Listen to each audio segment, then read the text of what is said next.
seem like we feel the same. We love what we hate.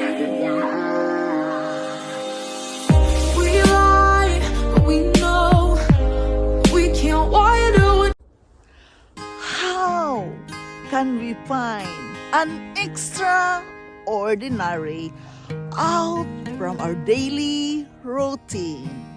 Hello guys, this is Yundel, and today's share is about finding an extraordinary in our day-to-day life, in our day-to-day routine in life. This is just a share from my own life experiences and of course from my own reading. I read a lot and I am sharing it with you so I can make use of my reading because what I read helps me and I hope it can help you too. Yes, to be inspired every day, we must find an extraordinary small things from our day-to-day life.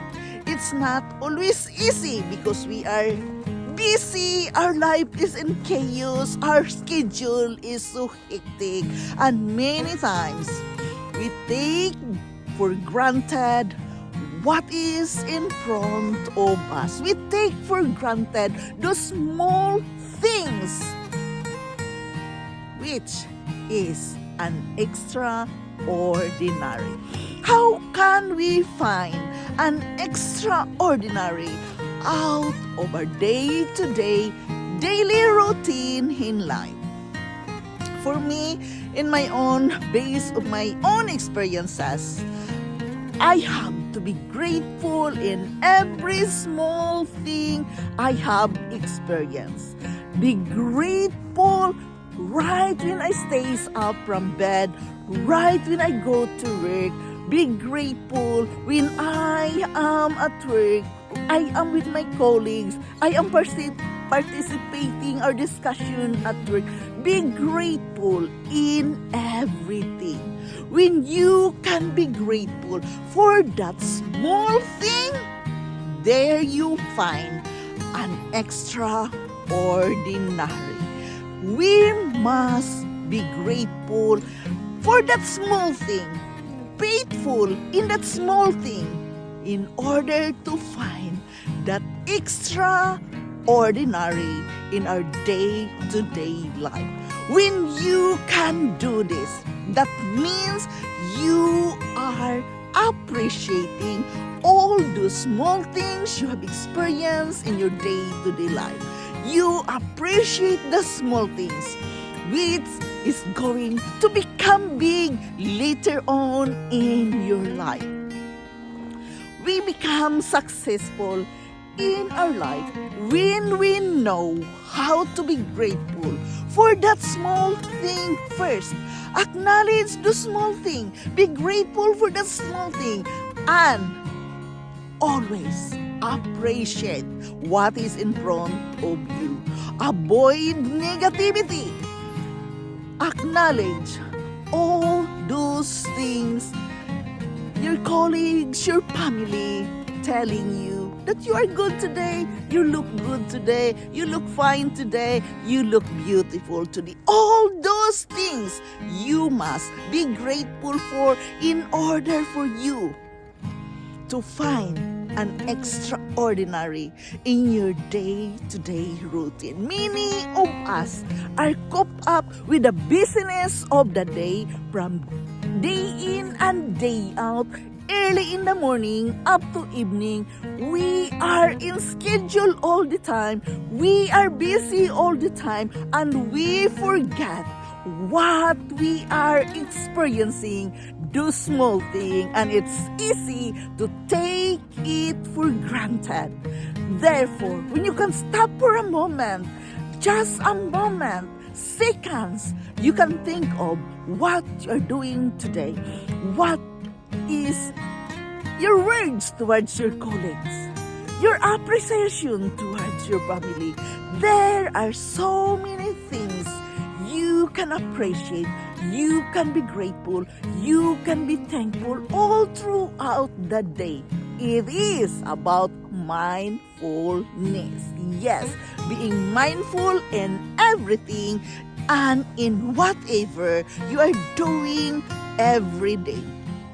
I know it's not easy because of that chaos, because of that stress, because of that planned ongoing schedule, which is very difficult to change sometimes.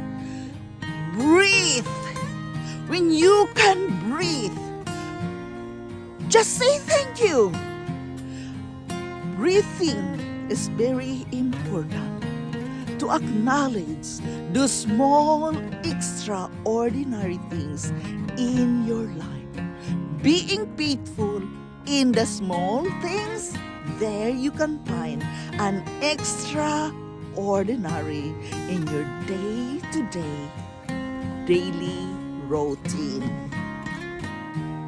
To find an extraordinary in our day-to-day routine, we must be faithful in small things.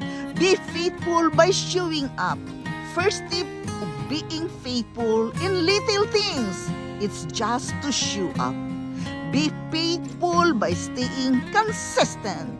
Be faithful by being on time. Be faithful to put in the effort. Be faithful by working now and playing later. Yes, we must be faithful in the little things. That's where integrity shows up, in the stuff that nobody sees, in the stuff behind the scenes, and in the small, unseen, unspectacular choices of life where you do the right thing even though nobody even saying it. Faithfulness requires integrity, and God tests your integrity in the little things.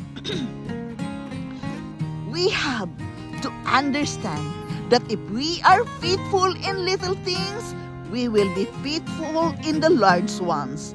But if we are dishonest in the little things, you won't be honest with those greater responsibility.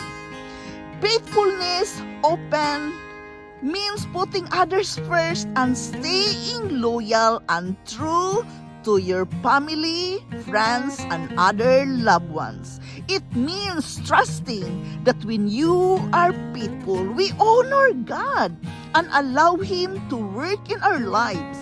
When we are faithful, our faithful God will take care of all of our needs. We must have faith in our everyday life. Take time to be humble and thankful. Practice an attitude of gratitude.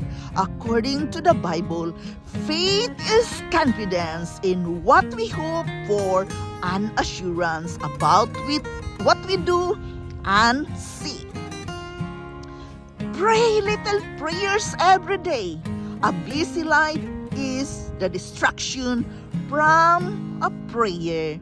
But take a moment, a seconds, to give it to yourself to breathe and pray. Let go of the things you can't control. Be a faithful person. Even it seems so very difficult, always remember that it is important to be faithful and loyal in small little thing first. Remember, if you are faithful in little things, you will be faithful in large ones. But if you are dishonest in little things, you won't be honest in greater responsibility as well. So the key here is faithfulness. To find an extraordinary in our day-to-day daily routine, the key is faithfulness. Being faithful in small things. Be honest and loyal to your family, friends, colleagues, and workplace.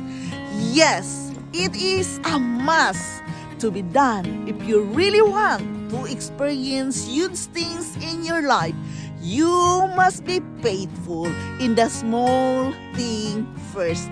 There the blessing begins when we know how to be faithful in the small things first. You have to be humble. You have to be grounded with yourself, knowing that you are blessed. Find those little things in your day-to-day life. Be faithful, be honest, and be grateful with that. There you are. You can find an extraordinary from those small little things. This is Yundel. Thank you for listening. Thank you for dropping here in my channel. I am very grateful to each and every one of you supporting me here in my life journey. This is just a share, a reminder to each and every one of us that there are small things we can do in our life to live our best life. But you have to do the action. I love you all and bye-bye. Like we feel the same, we